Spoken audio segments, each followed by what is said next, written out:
3 women will be diagnosed with cancer. But despite those huge numbers, most individuals don't know what that really means.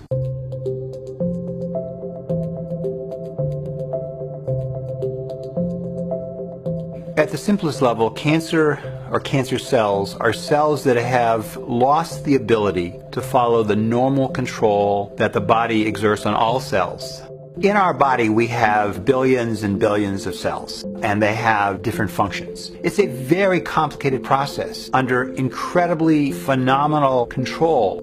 And if something goes wrong and that control is lost, then particular cells escape the normal control mechanisms, and they continue to grow, and they may spread. That's what we call cancer. Those cells together, we would call that a tumor. Specifically, cancer is a malignant tumor, and we call it malignant because not only can it invade into adjacent organs, but unfortunately a cancer can spread to other tissues, and that can be life-threatening. Cancer can actually occur anywhere in the body because there are cells everywhere in the body. In women, one of the most common cancers, of course, is breast cancer, and in men, prostate cancer. And in both men and women, lung cancer and colon cancer are common cancers. It's important to understand that the cancer that occurs in one individual is very different than the cancer that occurs in another, just like those individuals are different. So a lung tumor in one person will be very different from a lung tumor in another person.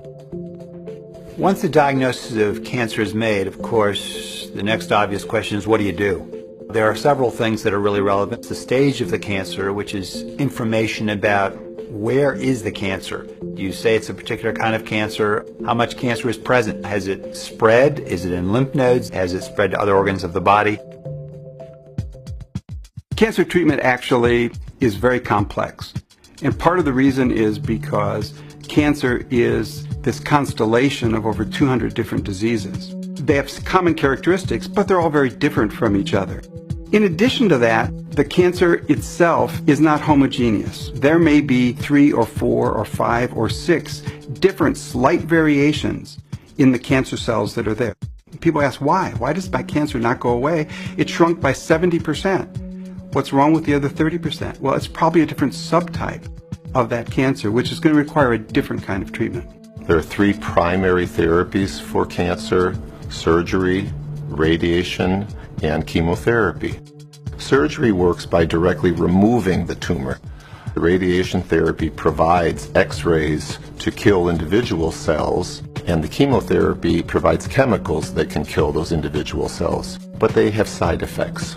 The best therapies that we can produce really are the result of optimizing the amount of tumor that we can kill by any treatment and minimizing the amount of damage that we cause to the normal cells that would be affected by that treatment. At Cancer Treatment Centers of America, we have a very robust integrative oncology program. Integrative oncology is taking those conventional oncology treatments and integrating those with therapies like acupuncture, naturopathic medicine, chiropractic, nutrition, to blend those together and to create the most appropriate treatment plan for that individual patient at that moment in time. Cancer Treatment Centers of America has invested in a model in which all of the effects of cancer and its therapy are aggressively treated and managed. It's not just enough to kill the cancer if we don't treat the pain, the fatigue, the depression, or the anxiety that comes with a diagnosis of cancer. Receiving a diagnosis of cancer can be a frightening thing. The good news is that today is probably the most exciting time in history in terms of the treatment of cancer.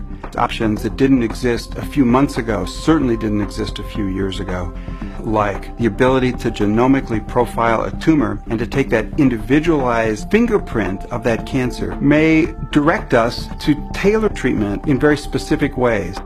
We believe that in the future, many more patients with a number of different tumor types will potentially be able to benefit from the advances in precision medicine. There are very hopeful options that are available to us as clinicians to make a difference in patients' lives. And it's therefore just as important for patients to know that so that they have those hopeful